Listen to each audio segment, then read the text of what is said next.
What up, guys? This is Derek Larger, and it is the end of day 2 for the free agency in the NFL. A couple shout-outs that I'd like to give before I start this out. Shout out to all of you who keep watching these videos. Thank you very much for the support. Every view I get, I love seeing it, is showing that is paying off for me to be able to do these videos. And shout out to the winners of the NCAA conference tournament games so far today and throughout the next few days. Congrats to you guys. Hope that NCAA basketball continues to keep going, and we're going to keep getting ready for March Madness. Also, like to give a sincere condolence to the Dayton Flyers family and to the Vandalia City Schools District. I know a board member of Vandalia City Schools passed away earlier today at a Dayton Flyers game, and I can't imagine the suffering that must be going on for the family and for everyone involved. So I give my sincere condolence to the family, to that man. It's definitely a hard thing to see when someone passes so unexpectedly. So let's get back to the video. I will be talking to you guys about some of the biggest moves that happened today. Not as big, obviously, as first day. Most of the big men have been taken away. Most of them. But it's surprising to me because we were told, the Colts fans believed, oh, Chris Ballard is just not going to do much else the rest of the time. But I think today the Colts made the biggest moves in the free agency market. I think they did.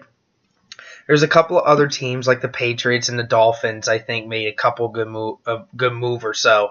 But the Colts made a bunch of moves today. And I'm about to get into that and grade these performances now.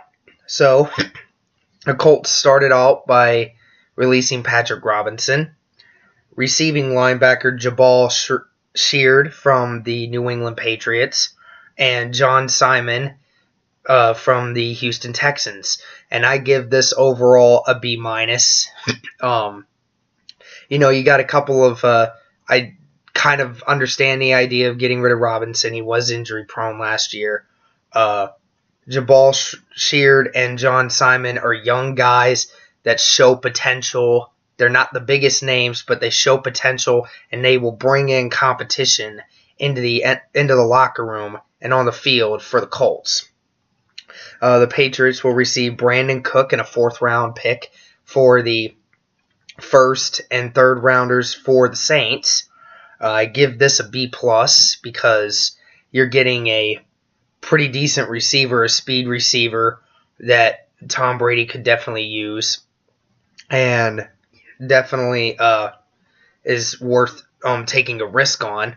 I do also think keeping Jimmy Garoppolo is not a great idea for the New England Patriots, especially if you think that Tom Brady is going to be your quarterback for the next 2-3 years. But we'll see how that goes. The Redskins have acquired Terrell Pryor from the Browns for a 1-year, $8 million contract. I give this a B because Terrell Pryor showed last year that he is capable of putting up numbers if given the ball, and if Kirk Cousins remains the quarterback, then there's no denying he's going to have a good season next year.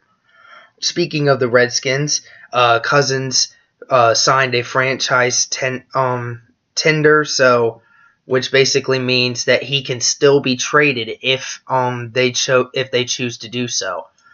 If so, I would rank that a D+.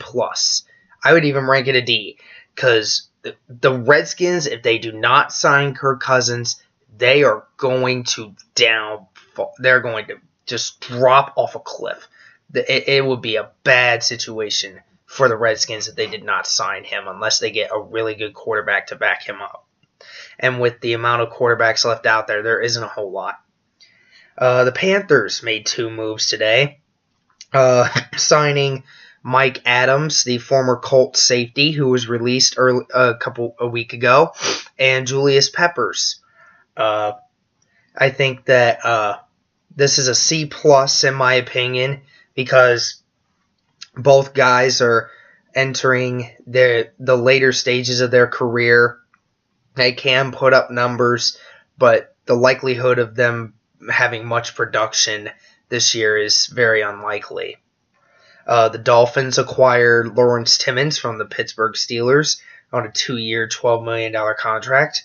I give this one a B because I like the move.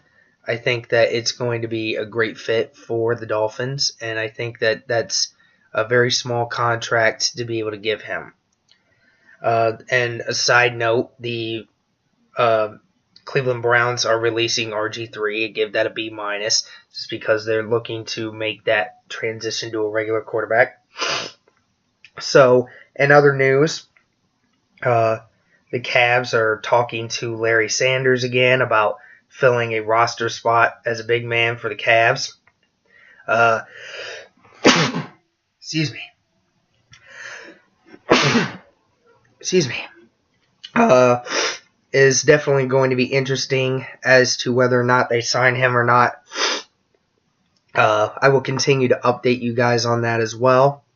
But so far, you've heard what I've had to say about free agency in day 2.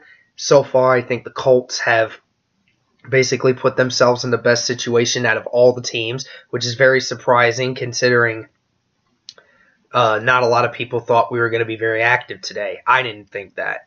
But Chris Ballard was definitely active today, and I must say I was very impressed with the moves that he made.